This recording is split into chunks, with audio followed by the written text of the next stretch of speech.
IVF versus our approach. What are the differences?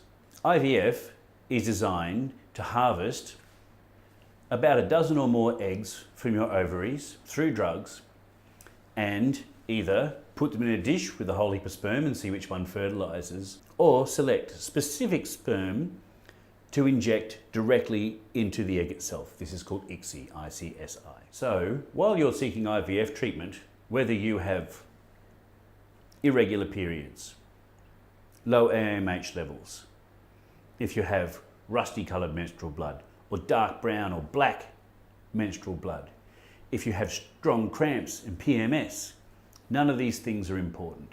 They will harvest your egg, fertilise an egg, and pop it back in. Hope for the best. When we treat fertility issues, we want to find what's the root cause of the problem. Why haven't you been able to get pregnant?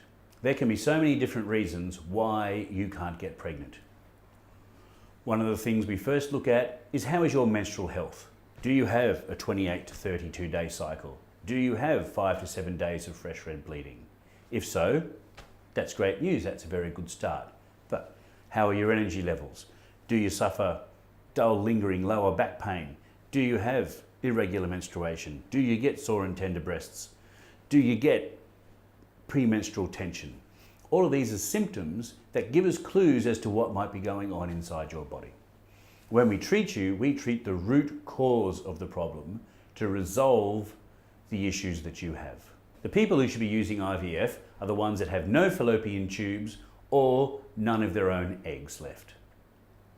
So in this case, if you've had both fallopian tubes removed or you require an egg donor, IVF is the approach for you. Our treatments can help, and there is scientific evidence out there that proves that our traditional methods are much more effective than modern medicine. We are very fortunate to have over a 90% success rate, regardless of a person's problem, here in the clinic. And that's certainly significantly better than the 18.1% live birth rate IVF had in Australia last year. When you're being treated by modern medicine or going into an IVF clinic, the root cause of your problem isn't important. In fact, it plays no part in their process. The process is grow your eggs, harvest your eggs, fertilise your eggs, put an egg back in. Hope for the best. That's it. There are reasons why you aren't getting pregnant. These need to be addressed.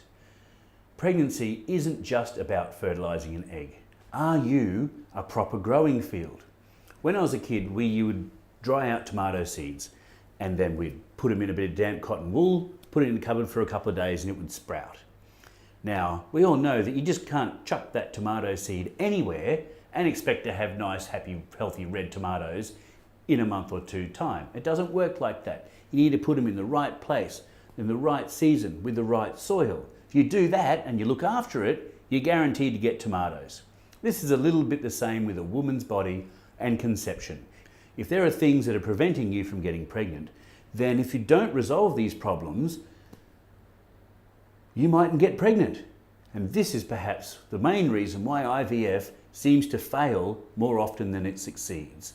It doesn't take care of the root cause of the problem and doesn't care what kind of growing field is inside your body.